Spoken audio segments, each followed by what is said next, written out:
This episode is brought to you by Indeed. Stop waiting around for the perfect candidate. Instead, use Indeed sponsored jobs to find the right people with the right skills fast. It's a simple way to make sure your listing is the first candidates see. According to Indeed data, sponsored jobs have 4 times more applicants than non-sponsored jobs. So go build your dream team today with Indeed. Get a $75 sponsored job credit at Indeed.com/podcast. Terms and conditions apply.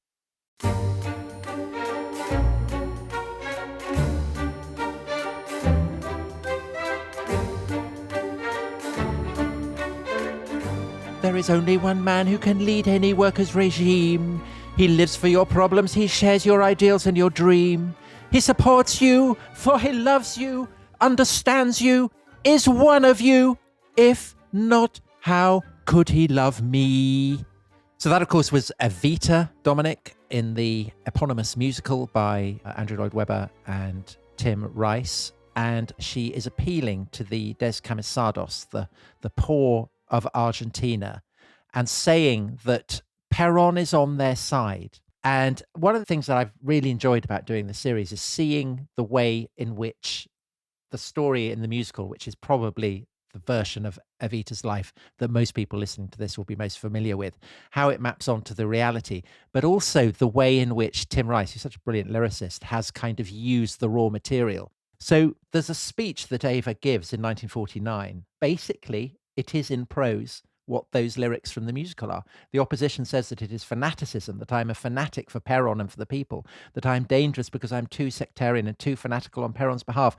But I answer them with Perón, fanaticism is the wisdom of the spirit. I say, yes, I am fanatically for Perón and for the descamisados of the nation. So she is fusing the two, and she's offering herself. She loves the descamisados, she loves Perón. Perfect. Marriage made in heaven.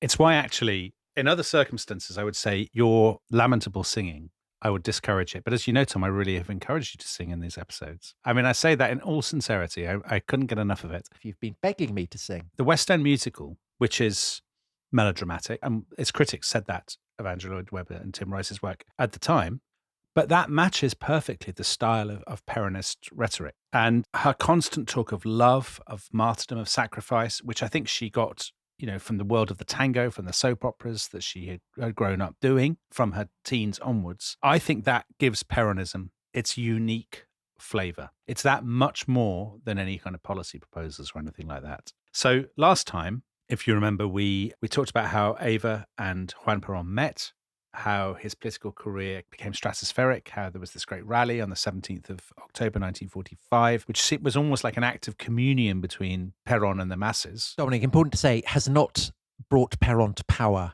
as yet. It has simply meant that he can run in the forthcoming election. Yeah, which is scheduled for February 1946. Peronism does have some substance. It's not just style.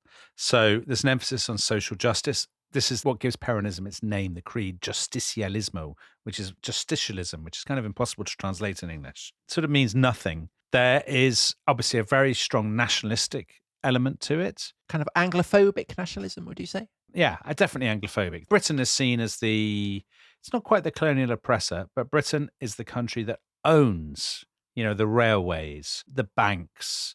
It's the country that all of this oligarchic conservative elite in Buenos Aires look to, and that therefore the descamisados, the shirtless ones, the working classes, resent. So that is a big element of it.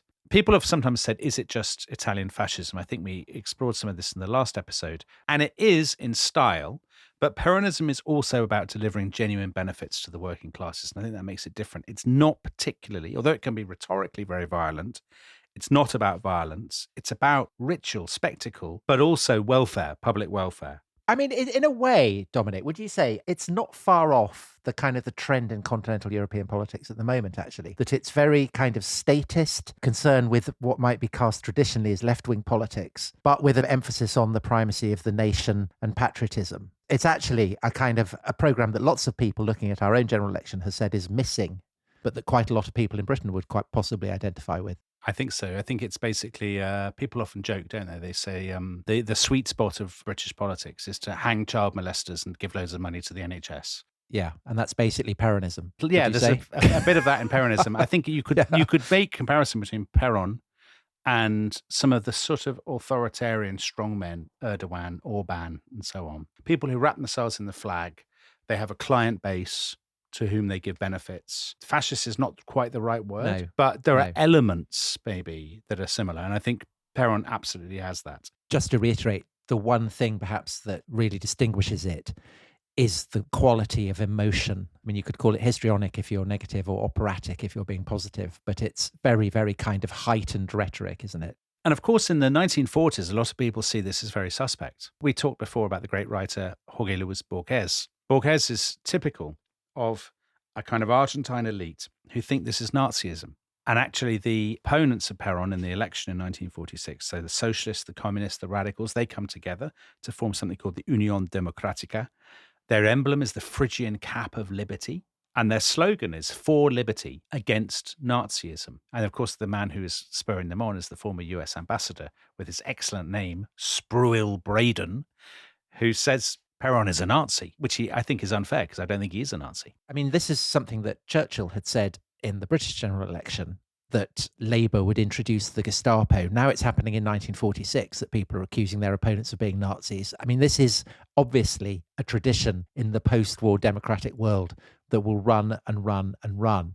And I think there's another kind of interesting way in which this election that Perón conducts is looking forward to the future, which is his obsession with taking off his jacket. Yes. I mean, politicians are still doing that today, aren't they? They are. They kind of get out on the stump. Tony Blair loved to take his jacket off. Yeah, they're always rolling up their sleeves and that kind of thing. Perón does that, and he's the first person to have done it. He does all this campaign on trains. He goes all over the country. Of course, Argentina, a massive country. He goes to Rosario, Mendoza, Cordoba on the train with Eva at his side. It's the first time a candidate's wife has travelled with a presidential candidate. So again, that is something that elections in subsequent decades will also pick up on. Totally. Yeah. She doesn't say anything, by the way. So she's not giving speeches for him. She's just standing there looking ornamental while he is giving these kind of hoarse speeches. It's a sign of Peronism's weird ambiguity and kind of slight meaninglessness that he is attacking the opposition. He says they're socialists, they're communists, they're oligarchs, and they're working for the United States. And people say, hurrah, these are obviously terrible people. And he says again, basically me or Spruill Braden. He actually says the choice is this. The real choice is between Braden and Perón. And on Braden's side, it is the oligarchic communist ticket. A political scientist reading this was like, what? That is just babble. These are communists and polo-playing faux British kind of bankers but they both occupy a place in the kind of demonology of the Argentine working classes. Well, also, I mean, Perón can occupy the centre ground. He can attack his opponents both as being extreme left and extreme right. That's exactly what he wants to do. He does it brilliantly. He wins a big majority. He wins 52% of the vote in February 1946. His party, which he has created really for the occasion, the Labour Party, party of the trade unions, win loads of Senate seats and governorships and all of that kind of stuff. And it is clear that he has built this extraordinary, very broad coalition. Of course, the problem with any coalition so broad is that you're trying to please everybody. However, Dominic, he has a wonderful wife in the form of Eva. And shortly before his inauguration, she broadcasts the entire future course of the Perón government in a daring sartorial maneuver when she goes to this banquet and she's sat down next to the cardinal and she wears an off-the-shoulder dress. It's a bit like Jean Shrimpton wearing that mini dress at Melbourne, if you remember. It is. So it ranks alongside that as one of the two great moments in world history. So the elite, again, are very shocked by this. To sit next to a cardinal and to leave your shoulder bare. Incredible scenes. Particularly since this is one of the very few moments when Eva is slightly overweight. Overweight? Tom, I can't believe you've done that. We're not about fat shaming on The Rest is History. Yes. I mean, I'm merely reporting what maybe hostile comments were said about her. Okay. So I want to distance myself from this lack of gallantry, by the way. Anyway, so Perón is in power. But Dominic, also, you've missed out the other key thing that happens shortly after the inauguration. Hold on. Were you the same person as the Tom Holland who 5 minutes before we started recording was begging me to cut stuff out of the notes? Yeah, I know. But this is the best bit, where after the inauguration, Perón goes and slides down the staircase, doesn't he? And he's racing someone. I did cut that. I That's deliberately great. cut that out. I thought the audience don't need to know that they were sliding down there. I think it shows him in a very good form. If I was president and I had an enormous staircase, I would do that. Well, it's now you've shared it with everybody. Perón takes over Argentina at a very propitious moment. They have stayed out of the Second World War and they've become enormously rich. They're very rich already. They've become enormously rich. Britain alone owes them $2 billion, basically for meat. Because of the collapse of the European economy because of the war, Europeans are desperate for Argentine products, cereals and meat and all that sort of stuff. At the same time, because European industries have been devastated, they're not producing goods for Argentina to waste its money on, as it were. So they have to buy Argentine-made goods. So it's win-win for Argentina. It's brilliant. Now, there's a danger, which if you are smart, you would be able to see in 1946, which is Europe will recover. At that point, they'll have their own farming back up again. They won't need all our stuff. Plus, they will be making import stuff to export to us, and we will be wasting our valuable currency reserves on European-made radios or whatever it might be. In the meantime, Perón doesn't think about this. He's just about giving benefits to his sort of base. So he says, I'm going to nationalize a lot of these British railways. I'm going to nationalize those industries. I'm going to industrialize. There are going to be lovely pensions and nice benefits. And you could say, in all this, he is not that dissimilar from Franklin D. Roosevelt in the New Deal in America in the 1930s, or from the Labour government in Britain in the 1940s, or so many social democratic governments around the world. But to be fair, Dominic, Clement Attlee's wife is is kind of not going out onto the street and giving sewing machines to people. Clement Attlee's wife was a conservative. Well, there you go. So there you go. Yeah. So this is what Perón is offering, is a wife who's kind of literally handing out stuff to people. So what she does straight away, which is absolutely extraordinary by the standards of Argentine politics, is Eva Perón, who, don't forget, at the beginning of 1944, was a radio actress and nothing but a radio actress. When they come in 1946, she moves into the Ministry of Labour. She establishes an office there, Perón's old kind of stronghold, and people queue up to see her, and she basically gives them things. That is her role. You need, stuff for our new school. My child is sick. I need help getting a permit to do this. But the great symbol is the sewing machine, isn't it? Which again is so kind of moving because it's her remembering her mother and how her mother with her sewing machine was able to just about keep her head above water. And of course, the sewing machine associated with women. So that's why it makes sense for her to be kind of handing that out. Now, is she doing this just because Perón has told her to? I think she clearly loves it. She says again and again, she says, I've always wanted to be somebody. She tells one of her friends, I always wanted to cut a figure in history. And I think this is a new part for her and one in which she can pour all her energies in a way she never has before. Do you think at this point that she is consciously thinking, I could build up a power base here? No, I don't. I don't think actually at any point, now maybe some people listening to this will disagree. I don't believe that at any point she thought, I want to build up a power base independent of my husband. No, that's not what I'm saying, because she always sees herself as part of Perón. But she wants to be his partner in government as well as emotionally, doesn't she? Do you think she is starting to think in those terms already at this point, or does that come later? No, I do think that. But I don't think she would get the opportunity unless he wanted it. It would be nice to say this is a story of an independent woman and an unfettered female agency, but I think that would actually be wrong. I think if Perón hadn't wanted her to move into the Ministry of Labour to do all these things, she wouldn't have done it. Well, I mean, we said how Perón is instinctively more cautious than Eva. So he likes clearly to have Eva kind of testing the waters for him. So that's what's happening. But when Eva is handing stuff out, I mean, she's essentially building up a client base. And also she is establishing links with the unions on a kind of a closer basis than Perón had ever done. And over the course of time, Eva's links to the unions will become much stronger than Perón's, which isn't to say that she is, opposed to Perón, quite the opposite. She would see herself as serving his purpose. But we said that when she first meets him, she is not political at all. And she ends up incredibly political. I mean, she proves to be brilliant at politics. I think there's a smartness, though, from Perón. Perón has to put somebody in that role. And whoever he puts in that role will build up a relationship with the unions and an independent power base of their own. One of the things that made him successful all the way from the 1940s to the 1970s is he's really good at playing off people against each other and maneuvering with rivals. He doesn't want anybody else to have that job. And for her to have that job is perfect for him because she is his creature. She's not elected in her own right.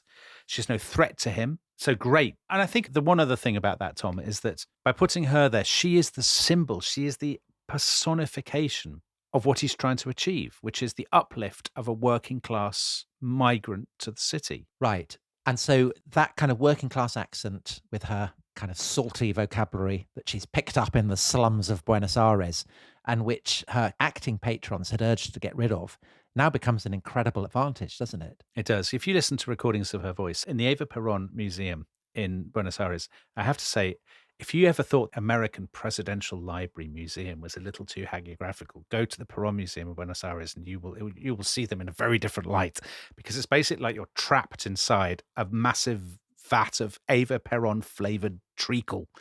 And her voice is kind of coming out all the time in these endless clips. And she has this kind of rasping, slightly monotonous, it's actually not a very pleasant voice, I have to say. But effective on the stump, right? But it works, right? It works because it is the message, which is it is unfiltered, it is authentic, it is the voice of the street. And people are already being primed to listen to her because she's familiar from the radio. Familiar from the radio, exactly. So there's a lot of snobbery about that kind of the elites say that it was only their servants who had listened to Eva's broadcasts. But of course, from Eva's purposes, that's perfect, because these are exactly the people that Perón is out to get. There are more people in domestic service than there are employing domestic servants. So another thing that people are very snobbish about is the way at first she dresses. She links up with the wife of the Perón's kind of congressional majority leader, and this woman is called Liliana Guado, who writes a brilliant account, actually, of Eva in these years. And she says, she didn't know what to wear. She didn't know how to dress. So she goes into this jewelry. And what she's looking for, Tom, is, of course, bling. Bling, exactly. Yeah. So she will go in and she'll say, I want a discount. I want something for my mother. We'll pay you later. And the check never comes. And the story is that Ricciardi and his assistants, when he saw her coming at the end of the street, he'd say, quick, just hide all the best stuff. Did you see that she had a gay best friend? Of course she did. Paco Hamandru. Like somebody from a Richard Curtis film. Yeah, really is. So he was a cross-dressing dress designer, and they were very close. So she had no compunction about the sort of flamboyance. She had no shame about that. She said to Liliana Guado, when they said to her, do you want to just dress down a bit because you look a bit vulgar? And she said, no, that's the point. Poor people do not want someone to protect them who is old and dowdy. They all have their dreams about me, and I don't want to let them down. And that's basically what Don't Cry For Me Argentina is about. Yes, exactly. Dressed up to the nines. And of course, the other famous song in Evita about this is They Need to Adore Me, so Christian Dior me. And her taste will become more sophisticated, won't it, in due course? But just on the vulgarity, it's the second podcast I think we ever did was about Mr. Trump. You made comparisons with Roman Republican politicians. And of course, in those days, ostentatious displays of vulgarity went down very well with the masses, as indeed they do today. She is brilliant at that. I mean, she knows that's what they want. They want to see the jewels. They want to see that somebody like them has got to the top. Right. But also, as her tastes become more sophisticated, she realizes that she can do that she can appeal to the descamisadas, but also she can thumb her nose at the people she really detests, the elites, the oligarchical class, by actually dressing as they dress, because she does get this chance to do what the Argentine elites do, which is to go to Europe. This is where the Christian Dior me idea comes from. And imagine if you're the kind of person who goes to the racing at Longchamp or Ascot, and you are a member of Pratt's or White's in London, and you're used to going to the Côte d'Azur, and then this awful woman does this. That's what the Argentine elite think, because in 1947, Franco has been completely isolated in Spain since his victory in the Spanish Civil War. He is very much persona non grata with the Allies. And the only people who have ever been Spain's friends are the Argentines. And he says to Perón, I'd love to have you over to, no one comes to Spain. Please come to Spain. Perón doesn't want to go because even though Spain is a big trading partner for Argentina and there obviously enormous cultural, emotional links, Perón, he likes anti-American rhetoric, but he also wants to keep in with the Americans. And he knows that would annoy them. Also, he doesn't like Franco, does he? No. And he doesn't want to go and see Franco. He doesn't really approve of Franco. He thinks Franco's been too violent and brutal. So the way to get around that, Perón won't go, but he will send Eva on almost like a kind of royal progress. And she's delighted because, of course, this is the elite thing to do, to go to Europe on a little tour. It is. And one of the things that's the very touching anecdote that before she goes, a group of kind of very poor women who are her fans turn up and they tell Eva that she should wear her hair in a chignon. So rather than a kind of pompadour hairstyle, 1940s hairstyle, that she should be more cutting edge. And I don't know whether that story is true, but it is really interesting of showing what you were saying, that the more kind of elite, the more cutting edge, the more expensive she looks, the more she is fulfilling the dreams of her fan base. And this is what she will do on her tour. And the chignon becomes her signature look, doesn't it? Yeah, that people want her to be a character in a fairy tale. They think of her as somebody from a soap opera. They know that she identifies with them and they identify with her. So off she goes to Spain. She's never flown before. She's very nervous, apparently. She writes Perón this letter, which we have. Oh, I'm so sad to be leaving because I'm unable to live away from you. I love you so much. What I feel for you is a kind of idolatry. I don't know how to show what I feel for you, but all this. I mean, it's basically not like the letter that, remember, the bins are on Monday. Arthur's got a sleepover on Friday at Ben Fallows' house. It's not all that. Yeah. It's just absolutely. Yeah, remember to brush your braid. Gushing, and it goes on forever. It's like she's trapped in the soap opera idiom and can never escape. She gets to Spain. Great hullabaloo. The first guest they have had for years and years. Franco's there to meet her at the tarmac. I mean, who else has Franco ever met? He's met Salazar and he's met Hitler. So not exactly kind of great company. So he's delighted. Hot. She goes around Spain. They give her the Grand Cross of Isabella. Ferdinand and Isabella La Católica. And there's gigantic crowds, supposedly millions of people. Well, so one of the things that Eva presumably is doing is she's talking about themes of social justice. That's right. That haven't been heard in Spain since the Civil War. Everyone just smiles weakly when she starts talking about democracy. Because doesn't Franco, he sends her off to look at the Escorial, the great palace of Philip II, and says, oh, you won't be able to see it without bursting into tears. And Evita has this kind of bet that she'll be able to look at it. Oh, that's a brilliant story. I didn't hear that. I haven't heard that story. And then she comes back and Franco says, did you weep? And she says, I didn't weep at all. On the contrary, I thought what a wonderful home for orphans it would make.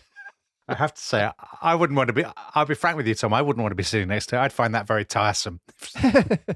Yeah, but she's the winner because as a result of this, he's lost the bet. He has to give her a priceless tapestry from the Prado. So, she's shown that she cares. She cares about the poor, and she gets a tapestry. Oh, yeah. Oh, she's all about kindness. She's all about being kind, isn't she, Tom? Isn't that nice? Yeah. She doesn't go to Britain. I thought she did get an invitation. Well, it's complicated. Labour MPs did not want her to come because they say they're pals with Franco, who's a nightmare of a man, and her husband is a complete fascist. We don't want her to come. She could have come, and indeed there was an invitation. There was talk of having tea with the Queen, as was. So Queen Elizabeth, the person we knew as the Queen Mother. But she messes around with the schedule. Actually, it's her fault. And the royal family are up in Balmoral, and she has a massive strop. If they're not going to see me in London, I'm not even going to come. Well, fine, don't come. So she didn't come. So she missed out on what would have been the highlight of her life. But she does meet the Pope, doesn't she? And she feels that he's slightly snubbed her because she only gets 20 minutes. 20 minutes is what a queen gets. Right. But this is the reports that come out are that oligarchs have kind of stitched her up by sending pornographic photos of her to the Vatican. I'm assuming this isn't true. No, that's not right at all. She gets 20 minutes. Communists in Italy protest very violently against her. Interestingly, people protest for her, sing Mussolini-era slogans and songs and stuff. So in other words, people perceive her purely through the lens of kind of Italian fascists, 1930s politics.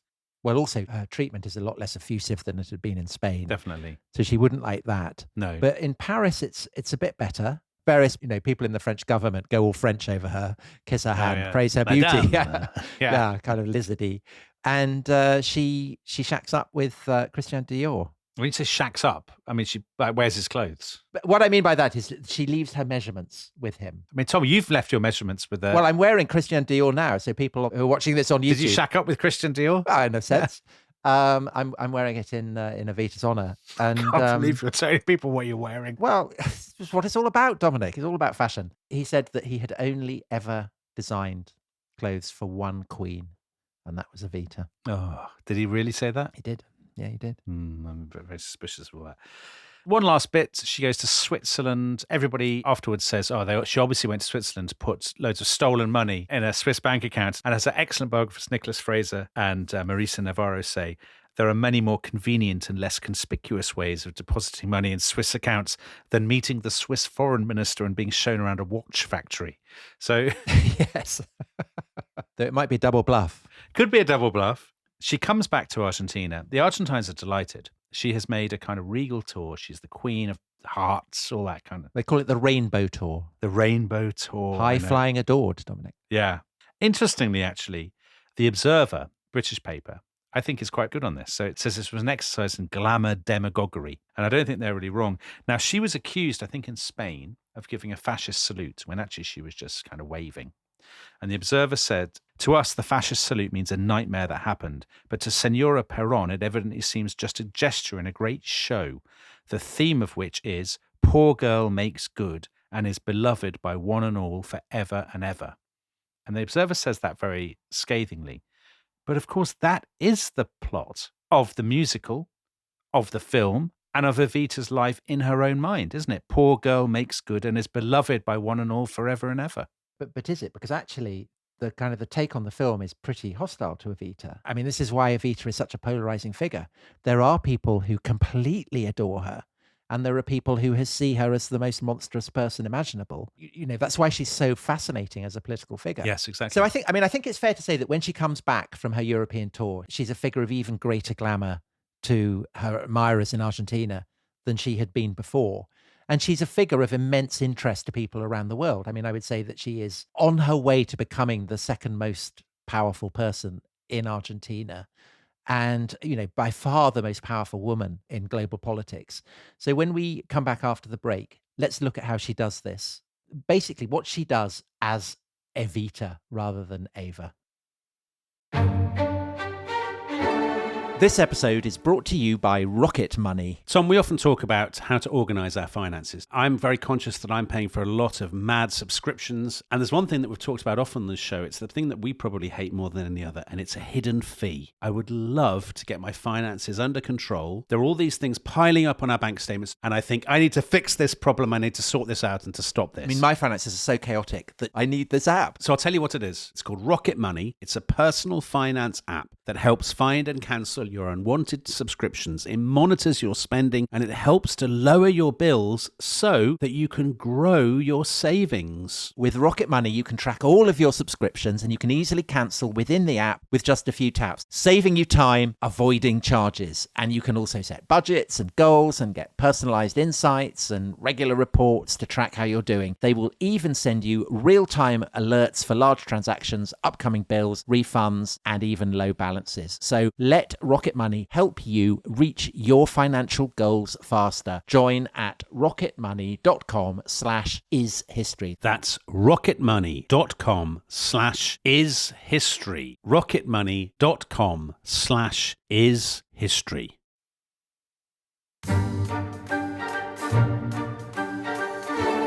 Hello, welcome back to The Rest is History. And Dominic, we left Eva in the end of the first half saying that she is the most significant female political figure in world politics at this time. So the question is she doing anything specifically for women beyond giving them sewing machines? And the obvious question, Argentine women at this point do not have the vote. Is she working to give them the vote? Tom, as always in The Rest is History, the answer is yes and no. Is it complicated, Dominic? Is it complicated? It is always complicated. So she didn't vote in 1946 because she couldn't vote. There had been 15 attempts in almost 40 years to give Argentine women the vote, and they had all failed one way or another. And is that because men are bastards? Well, men are bastards, but feminism, again, it's a bit like kind of shooting sticks and polo. It's something upper class.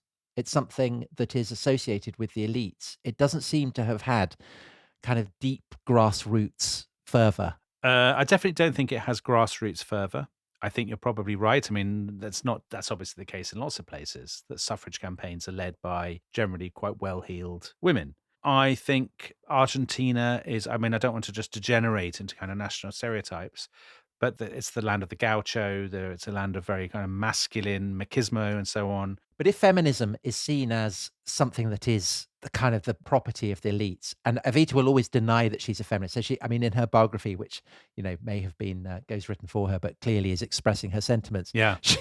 She says she wasn't a feminist because I wasn't an old spinster or ugly enough, which would obviously get her cancelled today. Yeah, it would. But it's the sense that she is appropriating that campaign and making it her own. Must be another way of sticking it to the upper classes. Oh, it is, definitely. Perón, her husband, is in favour of giving women the vote. It's a brilliant way to get a lot of votes, right? Yeah, of course, because they'd vote for him. Yeah, exactly. Actually, she lends her voice to a bill introduced by a supporter of hers called Eduardo Colón. Actually, that bill is later dropped, and it's not the bill that goes through. But she does make speeches, saying it's time for women to have their say. We love Perón. Let's all vote for him and all this kind of thing.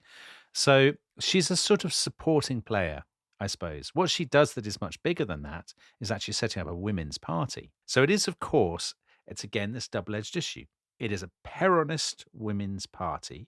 And when she gives the speech in July 1949, where she says, I'm setting up this party, she says, the point of this party is unconditional loyalty to Perón, a man. To be a Peronist is to be loyal and have blind confidence in Perón, she says.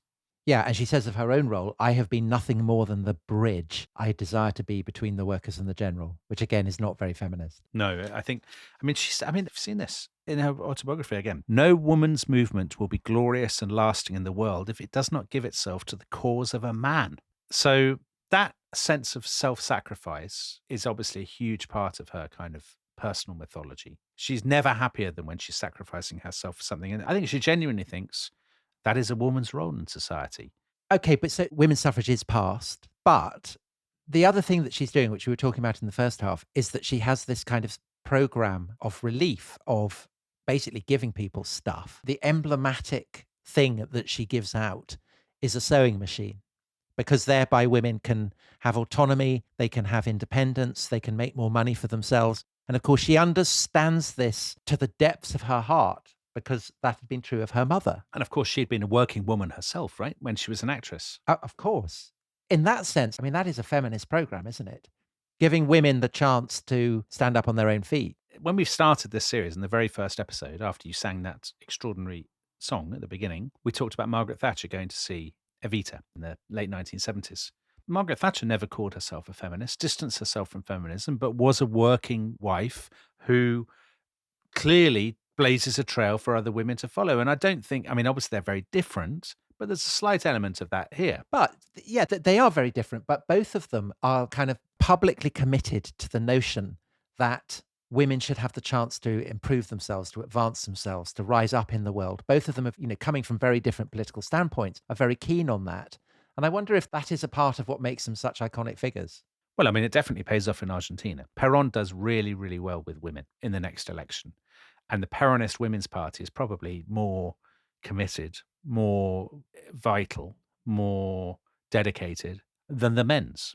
So she's very, very successful at establishing a lasting legacy. And we'll maybe talk later, actually, when we turn to this issue of social welfare, about how the woman as the dispenser of charity, the mother of the nation, the mother of the descamisados, that obviously plays into or plays on existing stereotypes, existing archetypes, I guess, of women in kind of Catholic iconography and in the kind of folk iconography of so many Argentines, don't you think? Yeah, she's brilliant at going with the grain of cultural expectations, but kind of refining it and kind of ratcheting things up. Exactly. So as we said before in the first half, she had her office at the Ministry of Labour and people would come and she'd give them things and she loved that. She loved being photographed, giving clothes and food to the poor or her sewing machines or whatever. She's getting more and more letters. And so in 1948, they institutionalize it, the Maria Eva Duarte de Perón Foundation. And this is basically, it's so big, it's like a government department. She is spending the equivalent of about $200 million a year. They employ tens of thousands of workers, construction workers, priests. They're giving out 500,000 sewing machines, Tom. Yeah. 500,000 pairs of shoes, hundreds of thousands of cooking pots, all of that stuff, setting up orphanages and hospitals and schools and all these things. So in the musical, there's a kind of tone of cynicism around this. The idea that it's all a bit of a scam. And of course, people who were hostile to Evita said, oh, it's just a way for her to better herself. This is where the money that she was supposedly depositing in Swiss bank accounts was coming from. That doesn't actually seem to be the case. Actually, amazingly, it seems not really to have been very corrupt at all. Maybe I've got this wrong, but that does seem to be, at least in part, down to the unbelievable hard work that Evita puts into it. She's really, really micromanaging it. She's going into work all the time. I mean, she barely sees Perón. You know, she ends up moving into a different bed because they have completely different waking hours. And she's going around the country, and she is perhaps getting an understanding of Argentina and its social problems that most politicians don't get. So there are kind of records of her going out and seeing, you know, the depths of poverty that some people are living in and bursting into tears and coming back and working even harder to try and relieve it. So I don't want to sound too much of a kind of Evita fanboy, but there is, you know, that's too late, Tom. I think she comes across as a very impressive figure with this in a way that I had not been expecting her to be honest. Well, first of all, I think there is a bit of corruption. So I don't think it's uncorrupt. Of course, but she personally is not doing it to make herself rich. No, I don't think that's... She believes it passionately. Yeah, I mean, she's got a jewel. Yeah, but she's got a Christian Dior me. Got a Dior outfit. She doesn't need the money from the foundation. You're absolutely right. She works ridiculous hours. She gives up an enormous amount of time. There's a moment when the American novelist John Dos Passos, in 1949, he goes to Argentina and he actually goes to see a day at her foundation. And he says, you know, it's not particularly fancy. The place is rammed. It's so full of basically people in rags. Her desk is at the end, and as soon as she comes in, all the flashlights go off, and the cameramen are all very excited, and people are all crowding around. And then basically, she's listening to poor women's troubles and like wiping the nose of their children and stuff. And she does that all day. And actually, you know what her role reminds me of is a medieval queen. Yeah, exactly. That's exactly what it's like. Tom, I think that is exactly the right comparison. She is like a medieval queen. But the difference is she works, as you said, so hard. In the Dos Passos account, he hears one of the women say, "She is too thin. That woman is working herself to death." And even at this point, people are sort of saying, this is why I thought of Catherine of Siena, the saint that we did a podcast about last year. There is something almost a bit manic and a bit unhealthy about the drive when everyone else just says, okay, enough now, let's go home. She's like, no, we're going to stay till the small hours, seeing more people, doing more good, all of this kind of thing. Something almost... Well, you might say self-mortifying, perhaps. Self-mortifying, exactly. And when Dos Passos describes it, it's a tableau. It's a kind of ritual. There is something religious about it almost. You know, there is a sort of sense that she is playing a part that she plays day in, day out. There's a ritualized quality to it.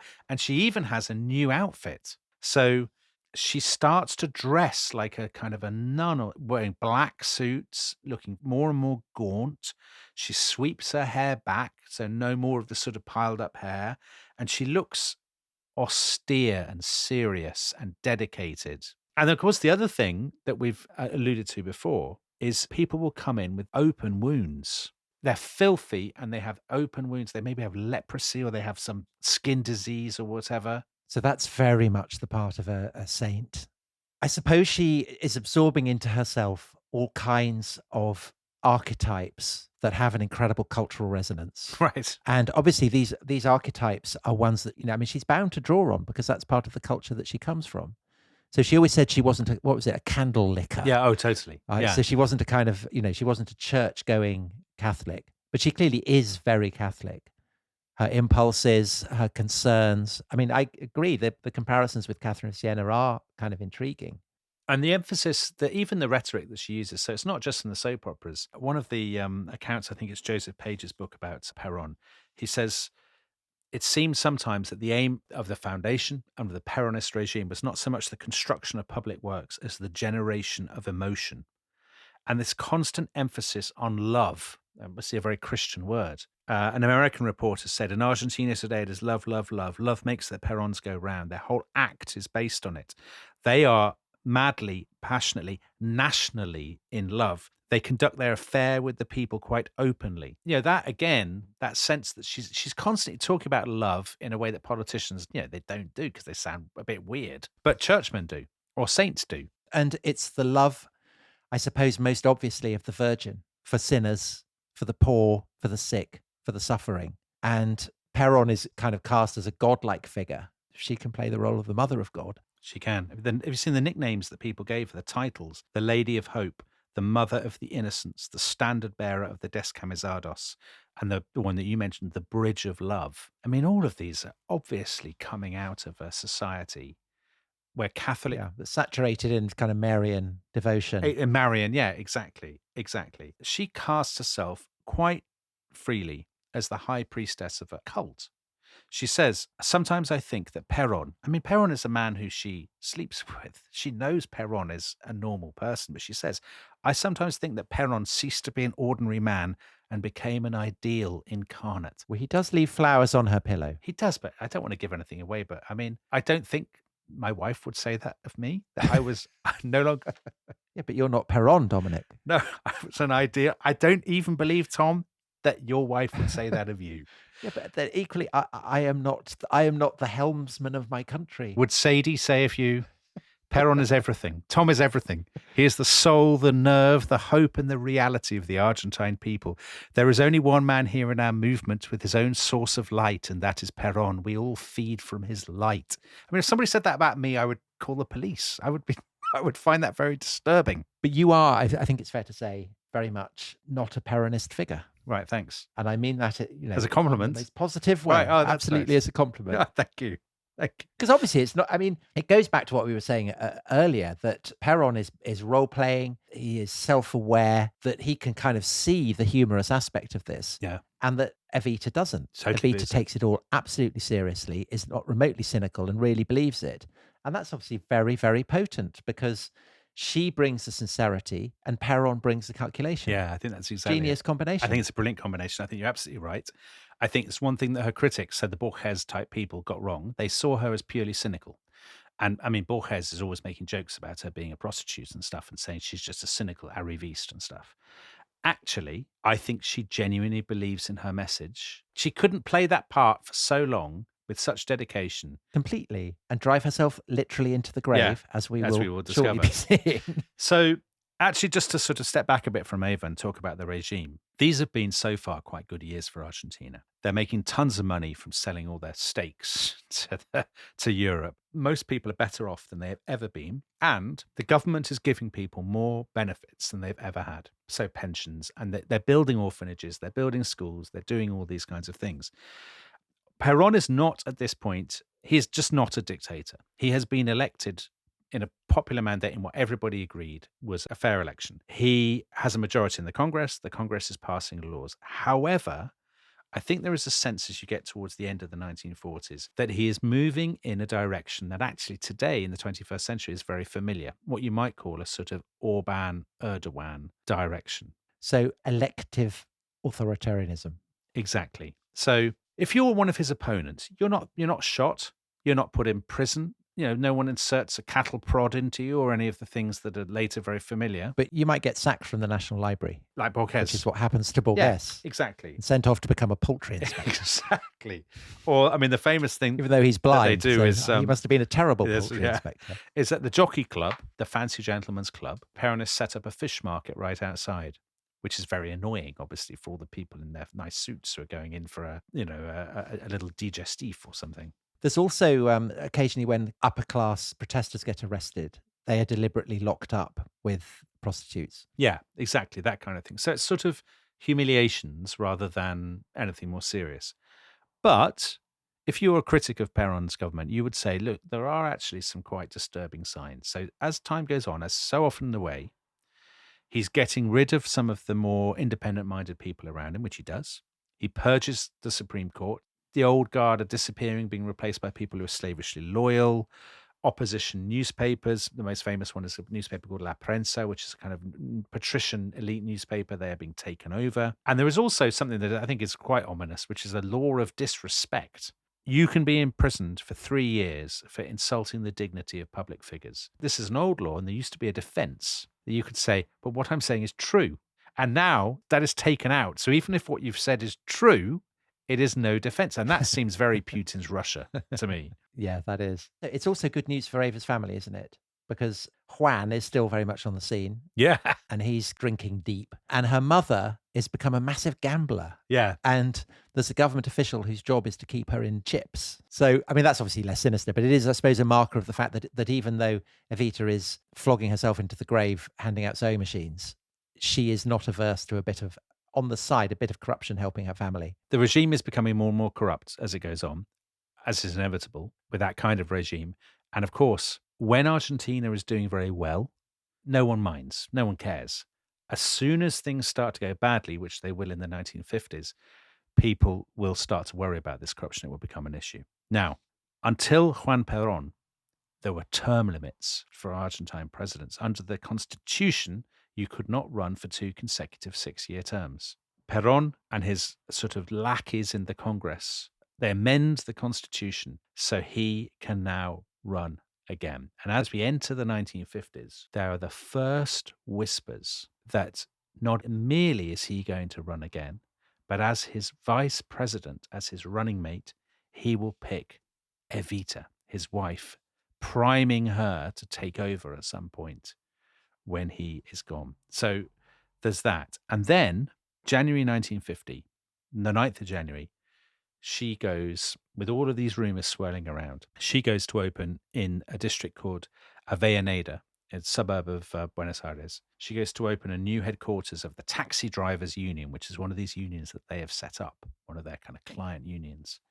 It's a really, really hot day. Obviously, it's the height of the Argentine summer. She's going to be cutting the ribbon, and she suddenly has this stabbing pain, and she faints, and she is rushed to hospital. And no one knows what is wrong with her. Tom, the country holds its breath. Is she going to live? Or what? Or is she going to become president of Argentina? Who knows? As our listeners will have to hold their breath, unless, of course, they are members of the Rest is History Club, in which case they can listen to the next episode, find out what the problem is, find out whether Evita becomes vice president or not. And if you would like to do that, but you're not a member of the club, you can go to therestishistory.com and sign up there. Or otherwise, our next episode will be coming out, I'm sure, very soon. And we're approaching the end game of this extraordinary story. And it has to be said that even when Evita dies, the mad shit does not stop. Indeed, it intensifies. Nobody loves that phrase more than you do. Bye-bye. Bye-bye.